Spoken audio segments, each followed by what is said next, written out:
Cloverfield Paradox dropped completely out of the blue after the 2018 Super Bowl. Suddenly, there was a trailer, and then it was just up on Netflix. Since then, the movie has been widely panned online with a meager 18% critic rating from Rotten Tomatoes. And that's where we come in. Do you want to know the meat and potatoes of what happened in the third loose installment of the Cloverfield franchise, but don't feel like it's worth an hour and a half of your time? Well, I'm Dave Klein, and these are the most notable moments of Cloverfield Paradox. There will be spoilers. Energy crisis. During the timeline of the movie, Earth is experiencing a major energy crisis, and while this essentially serves as a prequel to the other Cloverfield movies, let's just ignore that fact that this wasn't a plot point or any factor in any of the previous movies. Come on, that's like the fourth blackout today. Apparently now the crisis is so bad, Earth is on the brink of another world war, and scientists are sent into space with a particle accelerator in order to create an energy solution. Germany is preparing for war, and every day that goes by, more and more Russians are starving. The Paradox. Cloverfield Paradox decides to tackle and explain how the craziness of the previous Cloverfield movies happened. Apparently, by using the particle accelerator, conspiracy theorists theorized this could lead to the opening of parallel universes and multiple horrors, and all of this is delivered through a random news clip from the author of a book on a news station. This experiment could unleash monsters, demons, beasts from the sea. To clarify, you believe their efforts to solve the energy crisis might unleash demons. Outside of this essentially being the plot to the game Doom, just not on Mars, it's also almost comical this guy would have been considered newsworthy and not some insane person. Alternate dimensions. After an overload from the particle accelerator, our scientist protagonists end up in a parallel universe with slight differences. One of the first of these differences is finding a random person on board, Mina Jensen, who apparently knows all of them and believes she was on the ship before. You know Monday? Of course I know Monday. We've been on the station for 2 years. Monday, Keo, Volkov. Jesus Christ, Volkov.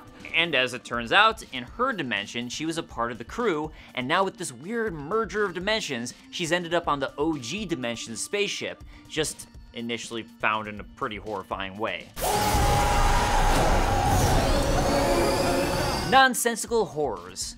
And speaking of horrifying things happening, for some reason the realities merging together causes all sorts of nonsense, and I mean that in the sense of, I don't get how the initial science plot has anything to do with it. Firstly, a batch of worms goes missing. The worms are missing? Why they have worms on the ship, I'm not entirely sure, but I'll show you where they end up.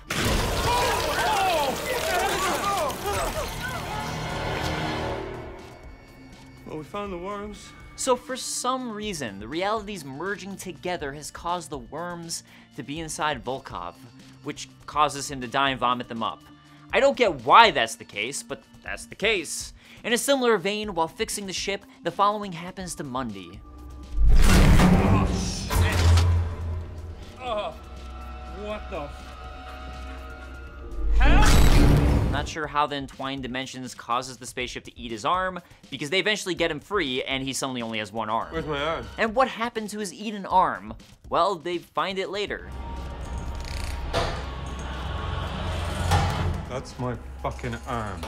His arm has now come back to life, and even gives them a clue as to where to find a missing piece of the ship.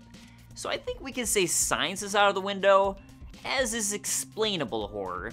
It's sort of just a random plot point. Temptation. While the members of the crew are figuring out how to return to their original dimension, we discover our main protagonist, Ava Hamilton, is on the space station because in her universe, her children died because she tried to steal energy for them, and an accident caused their deaths. However, in the new universe, Mina Jensen reveals her children are still alive and fine. Ava is then tempted to stay in the new universe, even though another version of her exists, and she'd basically have to be competing with herself for her children and husband. Betrayal. Apparently, by firing the energy beam that caused them to travel to an alternate universe a second time, they'll return right back to their original universe. The crew also discover how to correct the problem so they can create a sustainable source of energy when they finally do return home.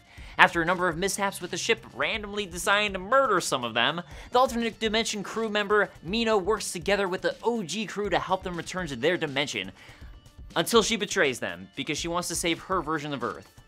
I can't do that. It's not a request, Monk. There be monsters. With the help of the scientist Schmidt, Ava manages to stop Mina, the two of them return to their universe and manage to properly utilize the Shepherd and create an energy beam for Earth. Then they finally return home in an escape pod, only for us to find out that the conspiracy theorist was correct, and now there's monsters.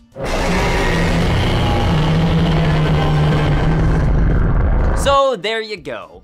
It wasn't aliens, it wasn't an awakened deep sea monster, it was a failed science experiment that caused transdimensional beings and monsters to enter the Earth. AKA the video game Doom, but on Earth.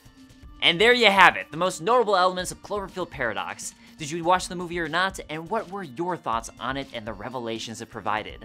Let us know in the comments below, and I'll see you guys next time. Peace.